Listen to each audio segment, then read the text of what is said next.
இது வரைக்கும் ஒரு பையனை கூட கல்யாணத்துக்கு ஓகே சொல்லாத ஒரு பொண்ணு, எந்த பையனையும் நிமிர்ந்து பார்க்காத ஒரு பொண்ணு, நிமிர்ந்து பார்க்குறதுன்னு சொல்கிறத விட திரும்பி பார்க்காத ஒரு பொண்ணு, ஒரு க்ரஷ் இந்த மாதிரி எந்த ஃபீலிங் வராத ஒரு பொண்ணு. அஸ்வினை பார்த்த உடனே அவளுக்குள்ளே ஏற்பட்ட மாற்றம் இன்னைக்கு அஸ்வினிக்காக பெங்களூர் வர வச்சு சாரா அஸ்வினிக்காக கால் பண்ணுறா. அஸ்வின் சொல்லு சாரா, என்ன விஷயம் அப்படின்னு கேட்குறான். ஒரு வேளையா பெங்களூர் வந்து இப்போ தான் உன் ஆஃபீஸ் முன்னாடி இருக்கேன்.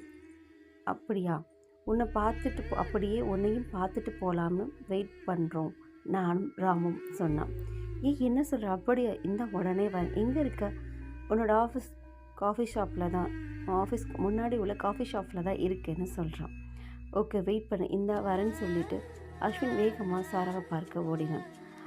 சாராவை பார்த்தது ஹாய், என்ன சர்ப்ரைஸாக இருக்குது, நம்பவே முடியல. அதுவும் சாரிலாம் நீ வேற, நம்பவே முடியல. நீ